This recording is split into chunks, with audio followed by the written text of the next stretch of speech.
Mes chers frères et sœurs dans le Seigneur, mbote na bino, na prometaki bino que cette fois-ci,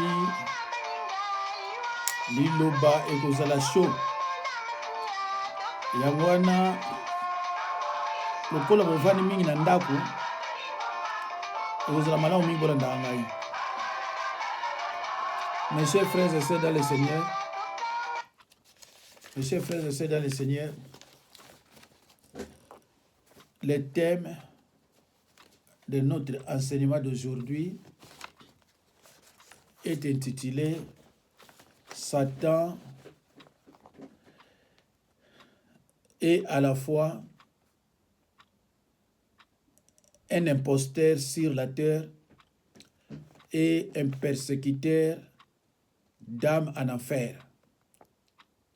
Ces derniers recommandent ou ordonnent à ses serviteurs déguisés en pasteurs de ne pas prêcher l'amour, l'envoûtement, le péché, bref, de ne pas prêcher la vérité.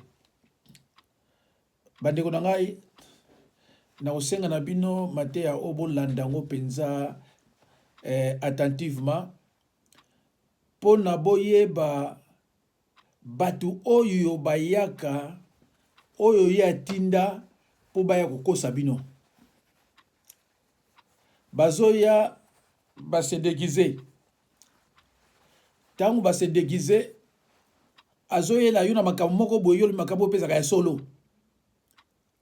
Alors tango yoki makambo wana olandi azomema na trou okoya ko remarquer que banda yo banda kolanda ye solution la raté banda o banda kolanda ye elo mwa malamu pe na kanango kate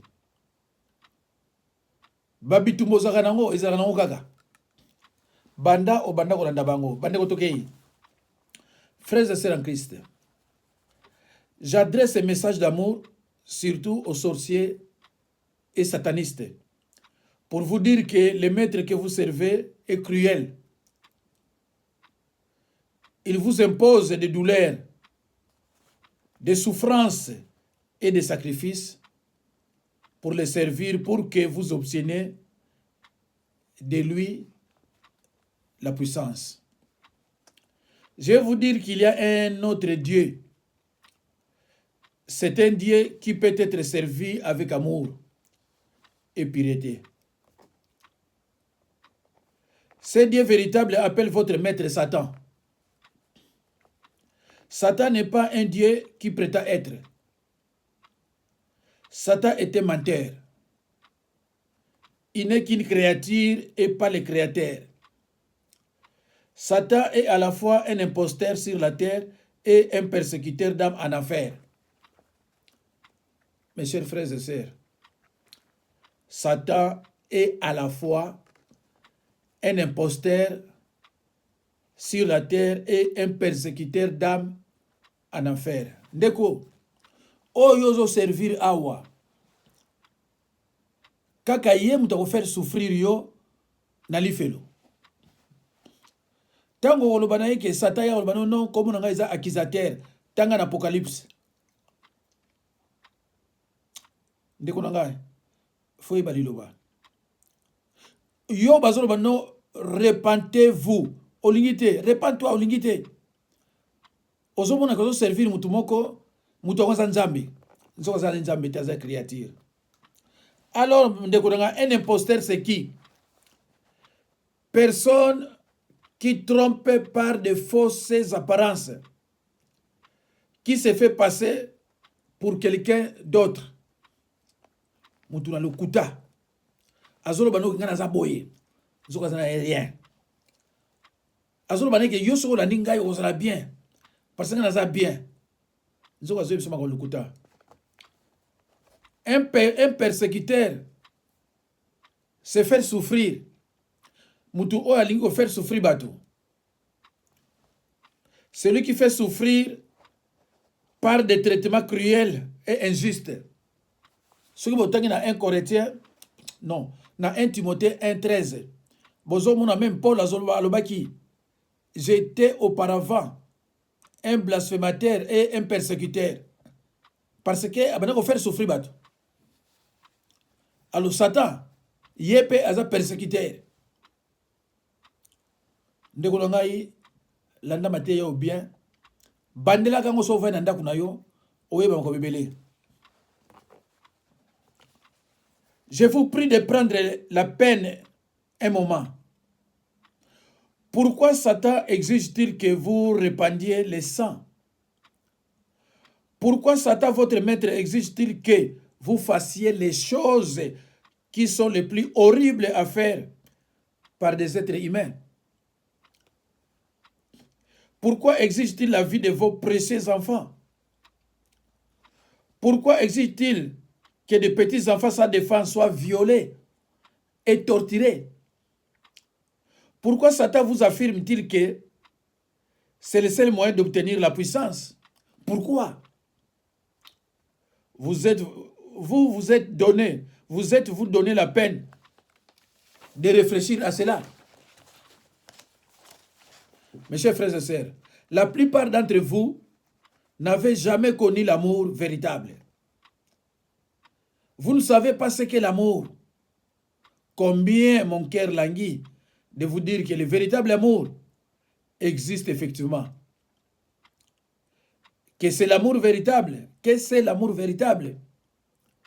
Voici la réponse. Aimez-vous les uns les autres comme je vous ai aimé. Il n'y a pas de plus grand amour que de donner sa vie pour ses amis. Jean 15, 13. Déco. Bible, aimez-vous les uns les autres. L'amour du prochain. Soko zana namour, soko zana bolingo ya moninga. Oko zana moninga mabete. Soki ozana amour, oyo Bible za osenga yo. Oko sala mutu ba faux témoignage te.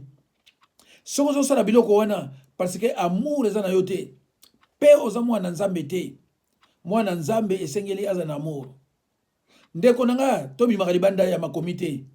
Tozalaka toujours na kati ya makomi.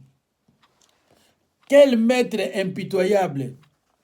Encore une fois, je vous le dis et je vous le répète, Satan est à la fois un imposteur sur la terre et un persécuteur d'âmes en enfer. Ndeko nangai, yo moto ozana ndoki, ozoko linga kotika yango te, ozoko linga okena repentance te, mais tango yo kokufa, moto ko faire souffrir yo, ye.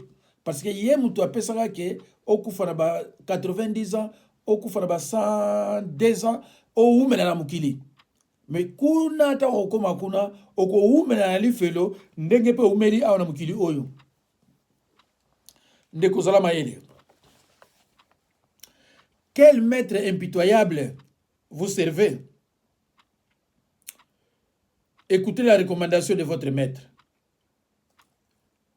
Partez, faites beaucoup d'actes malfaisants.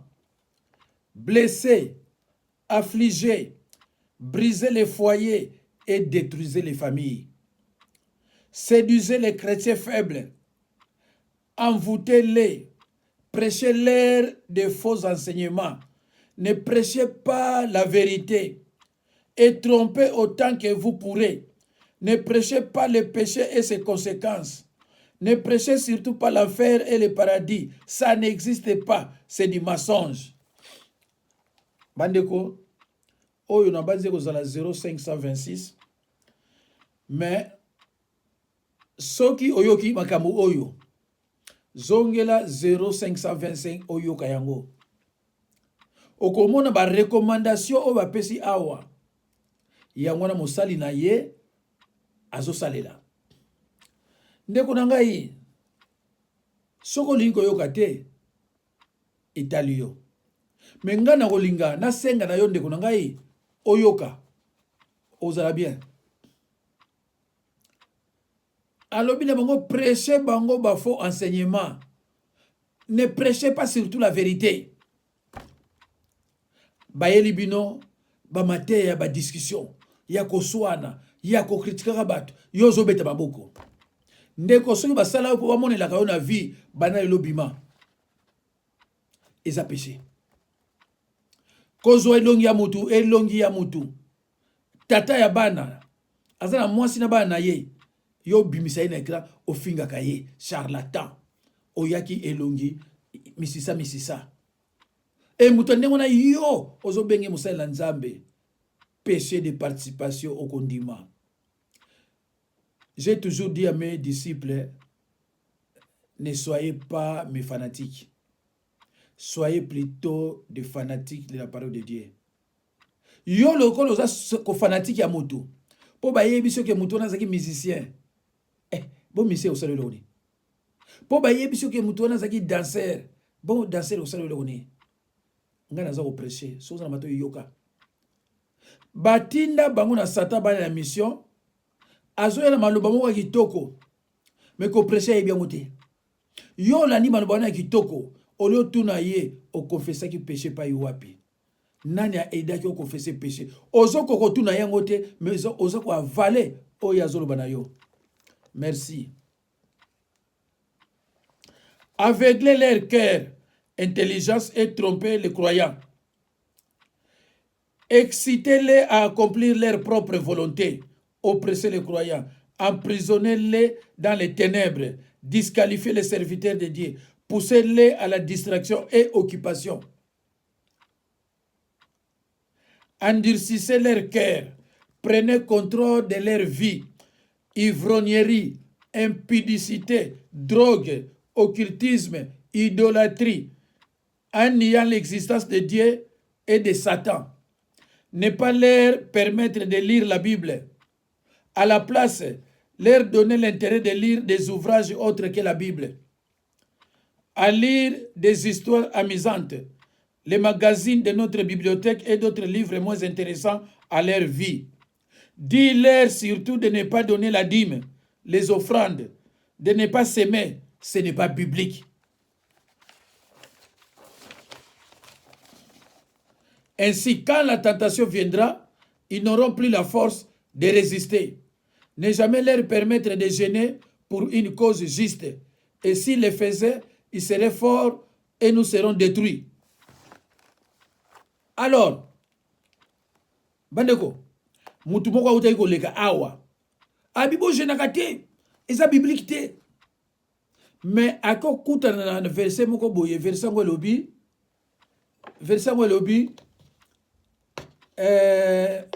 mais cette sorte de démons ne sortent que par la prière et par les jeûnes. Tango atanyango akokiango te, mbala moko alekani sans que yoye baki akokiango te. Merci, mes excuses.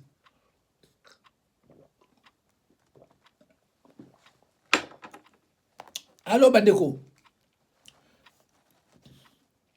ainsi quand la tentation viendra, ils n'auront plus la force de résister. Ne jamais leur permettre de gêner pour une cause juste. Et s'ils le faisaient, ils seraient forts et nous serons détruits. Poussez-les à la paresse pour la prière. Car si vous les permettez de prier, l'Esprit de Dieu va leur permettre de découvrir nos plans et nous vaincre. Ndekuranga, soko ngolala, obani komona posa ya pongi, omono mona miso bano kumaneti 5 heures, ndeko keba. Soko zui décision ko prier, telema prier. Mais bango, surtout so moni miso bano na makasi, me moka na pongi, yeba ke esprit ngoza pa yozali. Parce que la prière déstabilise l'ennemi. Mais ndeko nanga soki yozo landaka muto zo finga bato, o prier ndenge nini? Prière yo kosala na kati ya péché eza abomination. Ozolanda mutu moko oyo Bible ezo permettre yo olanda yete. Ozo benga ba sataniste frère. Bible elobi no ndenge wana te. Frère aza chrétien. Mutu aza chrétien aza frère na, aza frère na pour nani? Et c'est aza grand frère na yo? Et ce boto mine mamoko? Obenga frère pourquoi?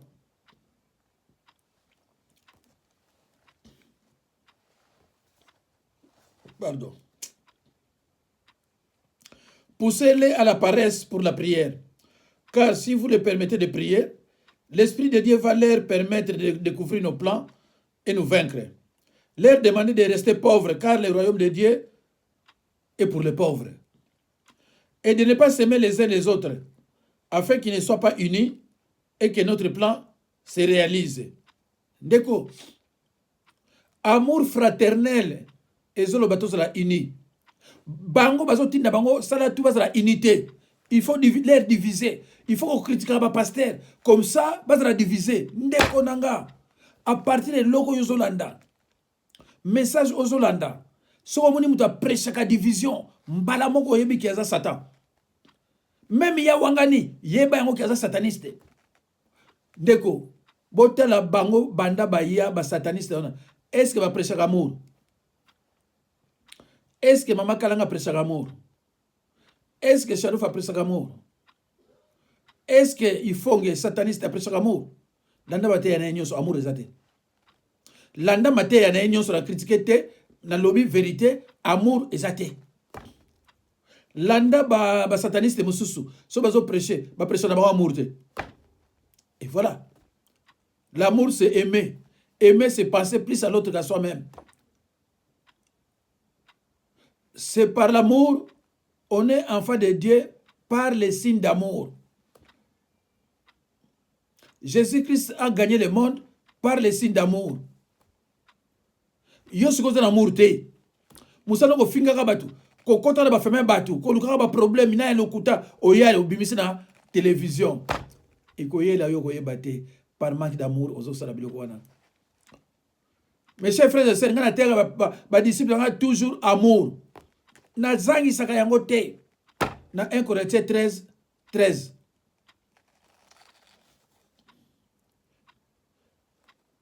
Et de ne pas s'aimer les uns les autres, afin qu'ils ne soient pas unis et que notre plan se réalise.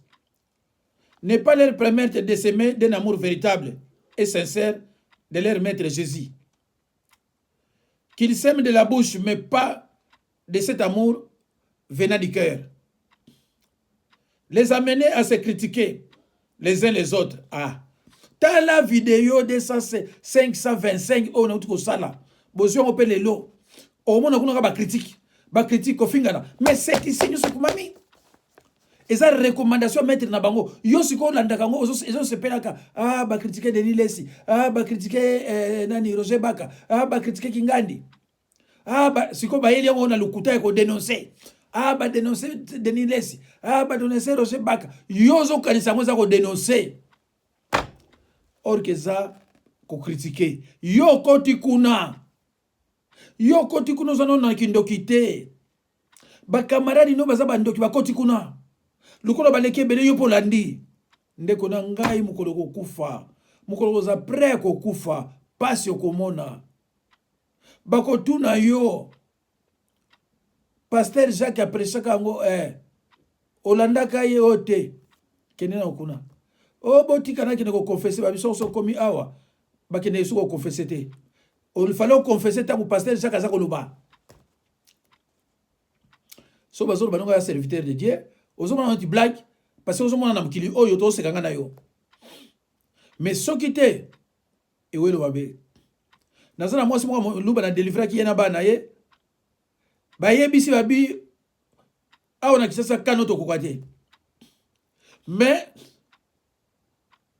ange mo ya pa na yo akoya na ndenga bomoto. Yé muta okoka. Aza en France hein. Azo kanga. Et jour à mon aganga, ba pesier versé na Job, faut la Job 33 entre 20 et 24. Ils ont parlé ba ange. Yé moko amoni balexi amona ndoto. Et ta mon anga, nyo sesili. Nyo sesili bande kuna ngai. Mais bon mona malu babat mususu prochainement. Na yaka naza awa na age na komi nango na boy nanga kotika mabena mukili. Natika makama bena mukili. C'est pour cela na lingi toujours la sakamino vérité parce que tangu wana okende ngai maloba nanga malamu oyo ezolanda.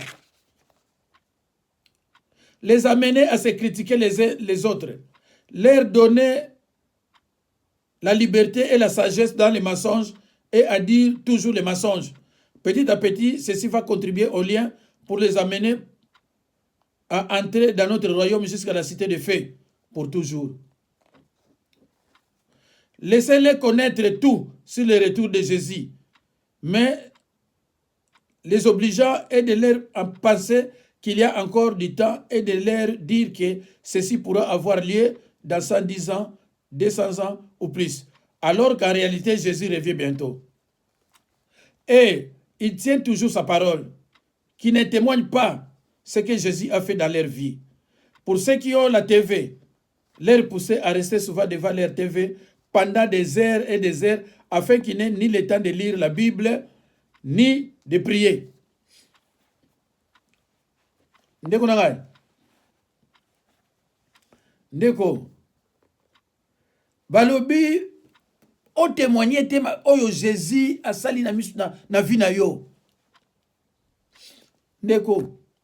Bomona batu musu na délivraka place à ça témoignage. Te. Oli ba ça témoignage ne babiki. Non, ba ko sala yango te. Ba ko sala témoignage ba kamususu. Et so ngana lobaki te ndebido pe oyebite. Bazali na pasi ya kosakana te, pasi ya kosakana. Jour ba mona inga ba mona nzambe. 12 ans après, ba satani sa bimisili et au sa faux témoignage moko ezanga sens.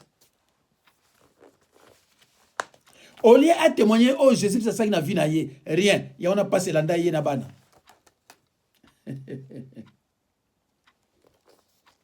Pour ceux qui ont la TV, les pousser à rester souvent devant leur TV pendant des heures et des heures afin qu'ils n'aient ni le temps de lire la Bible, ni de prier. Il y a on a battu musu bandeko. Balokaye, banda vanda qui na libosa télévision. Banda peut-être na kendi na mini mwambindo na monde à ténèbres. Banda vanda na télévision toute la journée, hein, il fait que ça. Au lieu à zomate ya koyoka, au lieu tanga la Bible na ye, non, il fait que ça. Côté la télévision tout le temps. Qu'ils se haïssent les uns les autres, qui restent dans la séparation. Ceux qui ont des téléphones gratuits poussez-les à parler toute la journée comme des journalistes. Ne prêchez surtout pas l'envoûtement, les liens héréditaires, la confession des péchés, les portes d'entrée. Ne dites surtout pas que je suis accusateur des croyants. Combattez avec fermeté les pasteurs qui prêchent la vérité. Voilà. Tant que vous biloko yo comprendre que pasteur c'est que combattre ye eza awa. Est-ce que yo mona ba sataniste no ba ya ba prêcher bilo envoûtement, ma porte d'entrée, les péchés ses conséquences? Rien. Mais pourquoi prêcher ba bilo ngoté? Combattez avec fermeté les pasteurs qui prêchent la vérité. Envoyez les infiltrés. Envoyez les infiltrés dans leurs églises pour envoûter les croyants, gagner la confiance de ceux qui veulent vivre. Dis-leur, ceux qui veulent vivre pieusement en Jésus-Christ seront persécutés. Bandeko. Bandeko nanga. Bonne église. Surtout na banani. Na chorale, place à louange, place à adoration, place à intercession, ba tondi wana ben filtré. Et so ba kuti pe pasteur kuna zandoki, ba komi ba pirier. Bo muna ba dépendre na pasteur ndinga osakana te. Tangu mni bozo prier, bozo prier na ba prier zo le karango te. Tangu bino bozo tinda moto na ba bozo tinda moto, bazo seka bino. Siko tangu ba kotala bino moto na tinda moto. Qu'est-ce qui va se passer? Allez, les bokenandaku. Botine ki moto bondo na passe. Mais ni biso prier pour tuer nandaku ba souffrance. Mais non. Parce que moto kotine la mutu ndoki moto za péché. Yo ebina yote. O ebina yote ke za péché kotine ndoki moto. Jésus a pari pour détruire les œuvres de l'ennemi, mais pas pour tuer Satan. Yo zotinda moto pour ndoki akufa. Mais non, tika samsa na ye. Ta mususo ndoki alagite yo poko ke no église te. Côté na moto na Bible na biso ba croyant il y a nouvelle alliance na Bible ezate na Nouveau Testament ezate côté na moto na Nouveau Testament ezate mais na Hébreux 10:30 babi c'est à moi la vengeance na Hébreux 10 babi c'est à moi la vengeance, c'est pas à toi. Voilà, moto dans l'Ancien Testament, mais nan mutabana kotinda moto ngo. Pourquoi yo kono tinda moto même na ba œuvre na bango? Prier c'est demander. C'est nga ba kopesa. Prier c'est demander, c'est tout court. Ba prier pour ça que belé bila milaye izanga tatina. Nga ba prier na za tous mukuse. Yo kanisa ke prier na za makasi ndoko yanga mto makasi na sekio. Yo sala prier mulai croyant que prière oyo sala za makasi nzo nde onga sala mukuse mto makasi. Voilà.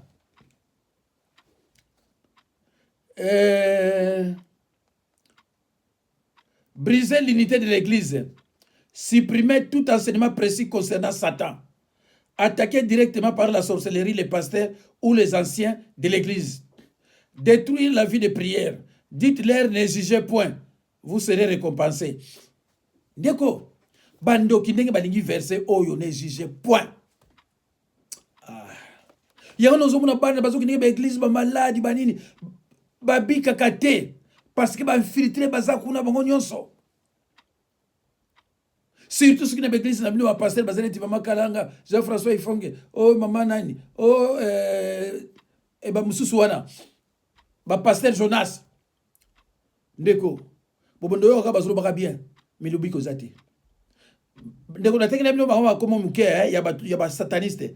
Batu wana nyonso mutu moko délivrer zate. Sataniste za molimo santo te. Avant de délivrer mutu faut za molimo santo. Avant de prier na mutu za bien, faut za molimo santo. Na basi ba ko famille moko eza Allemagne. Nza matine ba pananga. Na ba monanga boité. Et ba su délivrance. Mais parce que za molimo santo. Boyoka ki na 520. Maman on est à 5 mois témoignage na c'est. Mais na banzi ndenge nazomona la ye akosala mko msupu vidéo a expliquer bien ndenga yeba kinga na ndenga zui délivrance mais nano amona nga boyete amona nga ka ndenge yo zomona nga et puis ndenga zo renseignement mais ngana yebo ngana bango neto kutala te mais baza ko lo babono mbali na yeke eza grâce ne bayebanga ne bayebanga c'est une grâce ngate mtazolo bango me bango parce que ngana terre kama ba solo na sala ka tum tsoyi bilo bate ayeba ba ko te yabino tala les jebaka ayaka elonge finana tala ninga komi o wana o mususu wana ni Denis Lesi achaka yombo asala vraiment di bozala bazuba tina niveau na te mutu azuma komanda yozo bengi musala nzambe pourquoi le babilo ko wana parce que il so akoti na bible akoka teto okangaye yawona kina obomba na makama lukuta zonga na bible ko zonga na bible zop verset na bible ale banda ko prêcher au moins ndio okanyela ba faute nyonso alors luko na yebika kokate ndeko nga na bible awa nous avons au moins plus de 25 paraboles presque 30 bino moso mona ba sataniste va prêcher parabole est-ce que vous mona ngana teki parabole de deux maisons. Avant dimanche, na ocha parabole du semer. Dimanche, na ocha parabole de livret et de bon blé. Bako prêcher ko te bako kango pété. Ya ono kene na église belé. Banda o kende. Ata mkolo moko yoka ba prêcher parabole te. Parce que ba yebiti ba prêcher ondeni. Église yo kende ko ba prêcher no parabole te. Ba yebiti ba bandira ondenge nini yo ba kende tout le temps na makamususu. Rappelez-vous que vous devez faire attention à ceux qui ont pleinement accepté Jésus-Christ comme leur sauveur, leur Seigneur et sauveur. Ils ont le pouvoir de vous chasser et de vous tuer. Wana Satan mtazo na batu na ye abi keba na ba obazana molimo santo bako boma bino. Écoutez, vous tous qui êtes dans la sorcellerie, serviteurs du diable, tout ce que vous avez fait peut être effacé. Toute votre amertume, votre haine, votre jalousie, votre crainte, votre méchanceté, tout votre orgueil peuvent être entièrement effacés et remplacé par la douceur, la paix, la compassion et la pureté. Tout cela est possible si seulement vous acceptez d'arrêter de servir Satan pour faire de Jésus-Christ votre Seigneur, votre Sauveur et votre Maître. Je vous en prie, écoutez-moi. Pourquoi voulez-vous vivre encore dans de telles servitudes? Pourquoi marcher chaque jour dans la crainte? Vous êtes dans des liens tellement terribles. Pour conserver votre puissance, vous devez constamment faire des sacrifices et accomplir de ces saintes cérémonies. Vous n'osez pas manquer d'assister à une fête satanique, car vous serez sévèrement punis.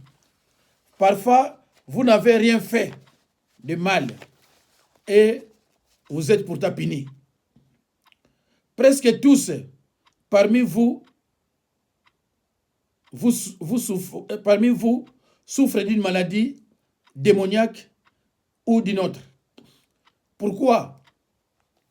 Voici ce que mon maître dit. Venez à moi, vous tous qui êtes fatigués et chargés, et je vous donnerai du repos. Venez à moi, vous tous qui êtes fatigués et chargés, vous aurez la liberté. Prenez mon joug sur vous et recevez mes instructions, car je suis doux et humble de cœur, et vous trouverez du repos pour vos âmes, car mon joug est doux et mon fardeau léger. Matthieu 11, 28 à 30. Venez à moi, vous aurez, mes chers frères et sœurs, la liberté. La vérité, c'est que Satan et les démons haïssent tous les êtres humains. Ils savent que Jésus est réellement vivant. Ils savent que Jésus offre le pardon des péchés et la vie éternelle. Leur objectif est d'empêcher le plus de monde possible d'accepter Christ. Ils veulent que le plus possible d'hommes souffrent pendant toute éternité en enfer. Satan vous hait. Satan est un menteur. Satan aza mutu na lokuta. Satan aza mutu na lokuta. C'est pour cela, dès que les enfants ont avalé ces poisons spirituels, la première des choses qu'on leur dit, de ne pas dire la vérité. De ne pas dire la vérité. Bana nyonso ngana yambaka. Babi pasteur, so ba pesi soki ndoki, eloko le biso ba biso to ba vérité te. Même zo tout nga likamana boya. Alors, Yoko Nicolas sataniste, il est dans la vérité. Toute parole qui sort de sa bouche est dangereuse. Parole nyonso ezo bima na munoko ya ndoki ya sataniste. Parole on est dangereuse. Yo lingo za na confiance na Bible, lingo za na confiance na été. Soki mutu apesi mwana oki ndoki, mutu na bomi okoboma. Soki mutu ko apesi mwana oki ndoki, mutu wana abomi okoboma. Alors, mes chers frères et sœurs, les promesses qu'il vous fait sont des mensonges. Vous a-t-elle promis puissance, richesse et gloire? Voici ce que mon maître dit. Et que sert-il à un homme de gagner tout le monde s'il perd son âme? Que donnerait un homme en échange de son âme? Marc 8, 36 à 37. Vous pouvez obtenir des richesses, mais vous n'aurez pas la paix ni la vie éternelle. Le seul moyen d'avoir l'amour, la paix et la vie éternelle est de passer par Jésus. Jésus lui dit, je suis le chemin, la vérité et la vie. Nul ne vient au Père que par moi. Jean 14, 6. Jésus dit, je suis le chemin, la vérité, je suis le chemin, la vérité, je suis le chemin, la vérité et la vie. D'accord. Mais toi, tu as choisi quel chemin? Tu as choisi, tu as pris cette décision de suivre quel chemin? Le chemin de la perdition. Tu as choisi toi-même le chemin de la perdition. Alors, ce n'est pas Jésus moutakotinda en enfer, ou bien Zambé. Mais le chemin oyo moko ponaki, yango ndeko mema yo kuna, ndeko nangai. Yango ndeko mema yo kuna, ndeko. Je vous supplie de vous agenouiller et de demander à Jésus de devenir votre Seigneur, Sauveur et Maître. Nous lisons dans Apocalypse 3:20. J'ai lu au nom de Jésus-Christ. Voici, je me tiens à la porte et je frappe. Si quelqu'un attend ma voix, ouvre la porte.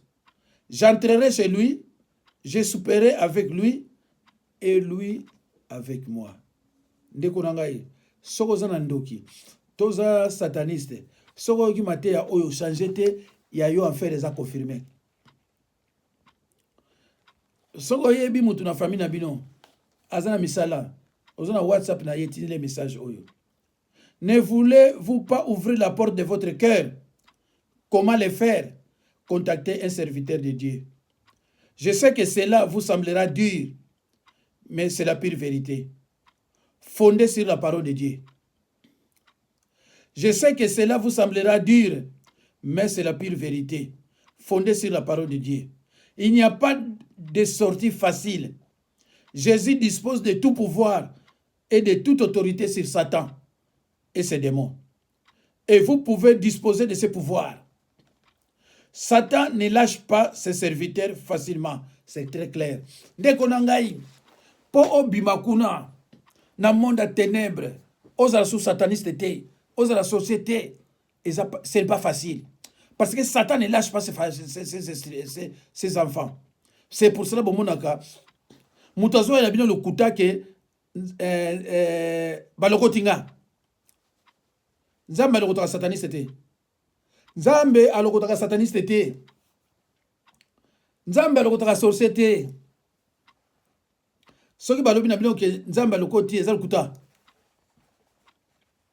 C'est avec liberté que nous avons choisi Kanaye. Et Dieu respecte notre liberté. Mutu oya poni nzela na ye. Nzambe akolo banete ke yaka. Nzambe aloba jamais na Satan ke yaka. Jamais akolo belo wana. Alors, bango nyonso mona bayaka wana bazoleka wana. Bayaka koloba na bino mais ba confessa te, ba kina repentance te, ba sala ba faux témoignage. Wala ba faux témoignage. Témoignage eza confession te. Te on sala témoignage yo lobika, on sala témoignage tikana landaye, o leli o kota na péché de participation et talio moko. Vous aurez à combattre pour être libre. Votre seul espoir est de combattre avec la puissance et l'autorité de Jésus-Christ. Pour quitter l'occultisme, c'est tout ou rien. Vous ne pouvez pas quitter partiellement ou graduellement le satanisme. Vous devez être pleinement décidé de le quitter complètement et une fois pour toutes.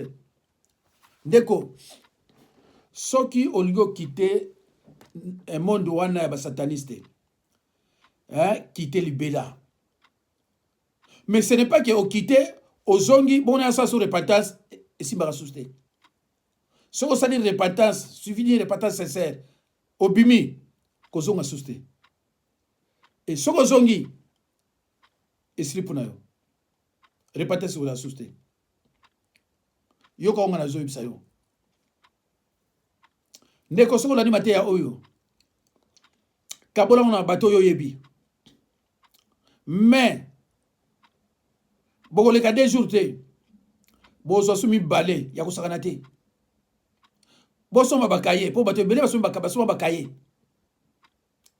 yango na bazo critiquer nga bazo sala musala bango Satan bolanda te soko moni mutu so lobi pona nga senga e preuve akozala ta na preuve moko opesa ote hein soko ba lobi pona kombo na nga ils ne détiennent pas de preuve loba ne pesa biso preuve oh balobaki na ngai oh balobaki na bakosuka na balobaki na nga pas de preuve ba mususu tozomona bazokanga bango kuna bamukendi ba violer avec des preuves hein ba bonkuna ba violer avec des preuves ngai de toute façon viol pendant yeko zalate donc le ko zalate na ebite so bo lukali kamuneni avec des preuves boko tira aux jamais preuve jamais donc ce que muto moni muto azana koloba pona nga yo moko yebaka déjà que azana ndoki et puis nga na ebi nga ite so moni ka muto so pona nga yeba ke azana misala yo moko yeba déjà que mona maso azana ndoki mobali azana ndoki parce que akoloba na kamuni nga pressiona ka parole nga ila ba koma batute ngai parole ozo na kata bible bokota na ba ni na ngai boko mona nga parole ngai kaka parole ngai kaka ba délivrance ngai ko aider bana ba bima na boumbu alors on a délivré ko basé belé monde à ténèbres ko linga ngote il faut que ça nga attaque mais nga na ko gagner parce que mutu oyo ezana casque de sali et puis lobeyali na ko gagner boko mona sumate ya lobi ezana bato belé na zo ko changer bato ba benga lelo ba bi mais pasteur c'est pas possible mais oui c'est la parole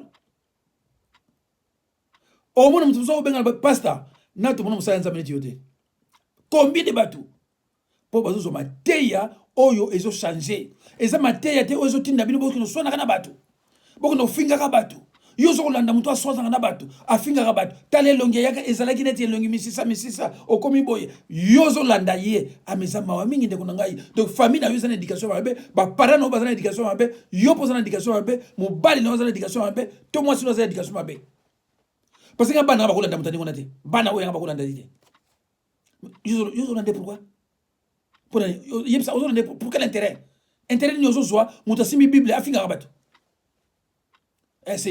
c'est malheureux bande konanga c'est malheureux biso na niveau oya biso tozo kola papa ya moninga tozo benge papa mama ya moninga mama kulutu mbuta eto vivaka ndengona na kisasa de ba 50 tina ba 65 66 67 to continuer ka pende ngwana et tile lo zona ndengo wana mais bana lelo zo mona mama moninga ya finga ye neti ona la tibino wana ko finga ba mama so ba faire gola ko finga ba mama ya ba olomide ko finga ba mama ba basi ya banani ya ba Mathieu Samuel ko finga basi ya batu ko finga mibali ya batu yo zo benga mutande na musala nzambe alors que yemo kwa zo la kiso ke ngata na nzambe te yemo kwa zo la kiso yo azana nzambe te mais yo zo lingo la kiso ke azana nzambe péché de participation okomona péché de participation landa mate ya nga bien ba ko pesa verset nango okolela si vous essayez de revenir en arrière, vous serez probablement mis à mort et vous n'aurez plus d'autre occasion de vous en sortir. C'est une affaire sérieuse. Hébreux 6, 4 à 6. Une fois que vous avez goûté à la puissance et à la bonté de Jésus-Christ, et à nouveau, et vous passerez l'éternité dans les tourments épouvantables de l'enfer.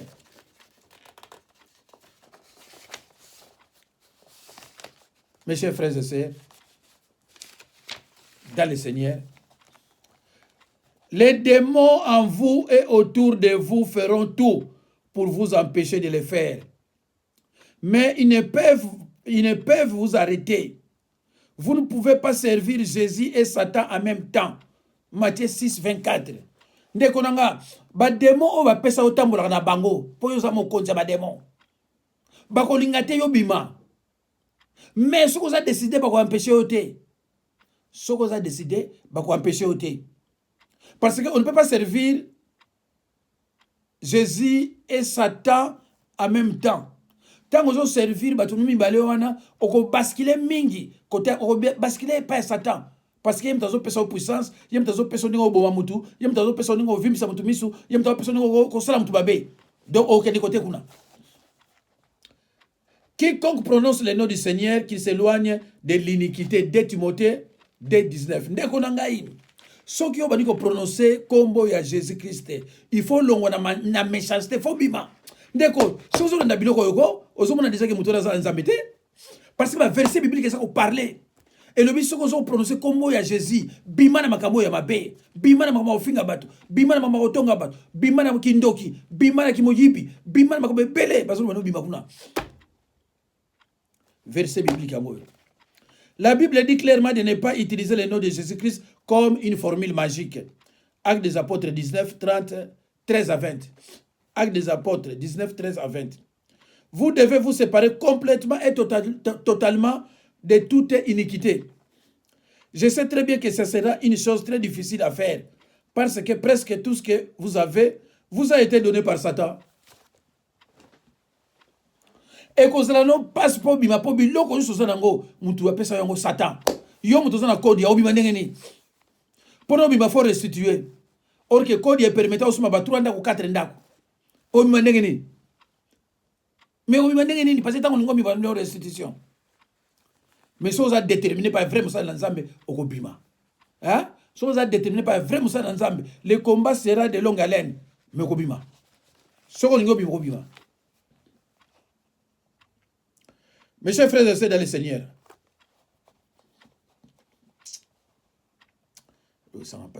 si vous vivez avec des gens qui sont encore impliqués dans le satanisme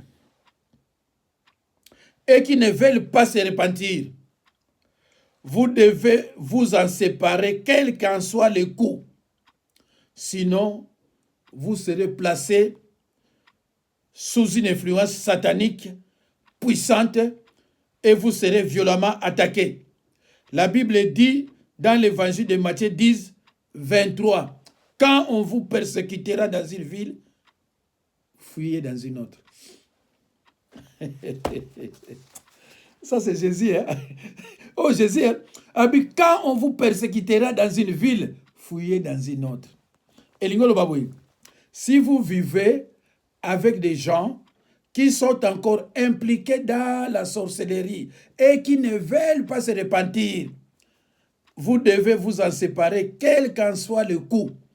Sinon, vous serez placé sous une influence satanique puissante et vous serez violemment attaqué. Soki mutazana kindoki, c'est vrai qu'azana yango. Ils ont le kutate, par exemple, azana yango. Mais alingi na ye ko se repentir te, alingi ne ko tika yango te. Vous devez impérativement ko kabora na ye. Soki bo kabora na ye te, obana uzala toujours maltraité. Parce que ba nyoka oya zana ngo wana pa ya vandi tina mbeto, yo mona ngo te, oza toujours maltraité. Na yebisa nde ko bonga bitala, tant que yo zo vanda na ye, combien anga ene sur la prière te, parce que vous êtes obligés de subir les conséquences. Parce que la Bible est même comme ça. Donc, vous avez dit à protéger vous, le âge pour ça, qui est beaucoup comme ça. Bible est dans Matthieu 10, 23. Quand on vous persécutera dans une ville, fuyez dans une autre. Si vous avez une interprétation, vous avez interprété. C'est pour cela que j'ai toujours dit à mes disciples, tant qu'on a permettre de prêcher parole, il ne faut pas vous prêcher. Parce que on a battu musu ba ibili loba ba o corriger yo ba ko tuna yo na bimisi yo pasteur nani e ozala honte ndeko songa na bimisi mutu naza déjà l'évangéliste mo na uto bimisa yi soki nazo bimise peut-être pasteur année prochaine ou bien fait année oyo soko okuta na yazo ko prêcher o comprendre marmo que pasteur oyo muta formé pasteur Jacques Dirabanza parce que a ko prêcher ba parabole a ko prêcher tout. Alors ndenge déjà niveau zanango a ko déjà au kende côté à se proclamer pasteur bat ba ko ndimaye parce que ça le fanda mais na lobi na fanda na aza ko à Brazzaville prochainement to éviter soki Jacques-Claude Makwiza a cause autorisation ko prêcher to éviter ce qu'on fait année yo ou bien année ko ya comme évangéliste. Parce que asa komi pesa na ninga kusakanate. Un de mes disciples asa komi pesa makasi. Vraiment Nzambe pambo la famille wana il y a papa Jean-Claude Makouza, na mama Fouta Titi, et surtout, ils ont respecté moi, vraiment, merci beaucoup. Ce n'est pas parce que vous aurez demandé à Jésus de vous sauver que les démons vous diront poliment au revoir et vous quitteront comme cela. À présent, le Seigneur attend que ce soit vous qui preniez la puissance et l'autorité dont vous disposerez dans le nom de Jésus-Christ pour les chasser hors de vous. Marc 16, 17. Voici les signes qui accompagneront ceux qui auront cru à mon nom. Ils chasseront les démons. Balobi ngai pasteur te balobi yo mutondimeli. Oza na pouvoir wana na autorité à chasser les démons. Et dans Luc 10, 19, voici je vous donne le pouvoir de marcher sur les serpents et les scorpions et sur toute la puissance de l'ennemi et rien ne pourra vous nuire. Mes chers frères et sœurs dans le Seigneur, vous devez lire,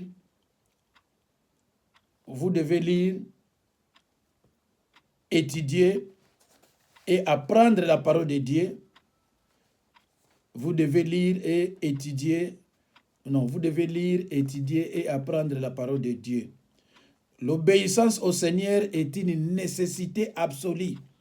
Jean 14, 15, Jean 15, 10, Matthieu 7, 21, 1 Samuel 15, 23. En Christ, nous avons la victoire, non la défaite. Mes chers frères et sœurs, c'est vrai. Mais cette victoire n'est pas toujours instantanée dans notre monde physique soumis au temps. Il y a souvent d'abord beaucoup de luttes, de combats et de souffrances. 1 Corinthiens 10, 12 à 13. Il y a une grande différence entre la tentation et la souffrance. Paul l'écrit très clairement dans 2 Corinthiens 1, 8. Mes chers frères et sœurs dans le Seigneur, examinez, s'il vous plaît, les passages suivants. 1 Thessaloniciens 3, 1 à 4. Mes chers frères et sœurs dans le Seigneur, c'est la fin de notre enseignement d'aujourd'hui. Que Dieu vous bénisse. Bandeko, malheureusement, batubazo senga numéro nanga na pesa yango même ne bandeli mais so na pesa ki tebo limbisa 06 51 03 92 89 06 51 03 92 89. So benga eza difficile pour zwanga otiki message ngana rappeler yo. Côté nyonso yo zali so tika message ngana rappeler yo. Mais ça difficile pour zwanga pour un téléphone peut-être pour na boyebi bato politique tout ça. Donc soko ben otiki message so zama kama nzambe obenga na otiki message na wemba yo. Mais ko benga nga pona ko politique te. Ko benga nga jamais pona ko politique. Benga nga pona ko nzambe. Merci bandeko na ngai. Nzambe apambola bino.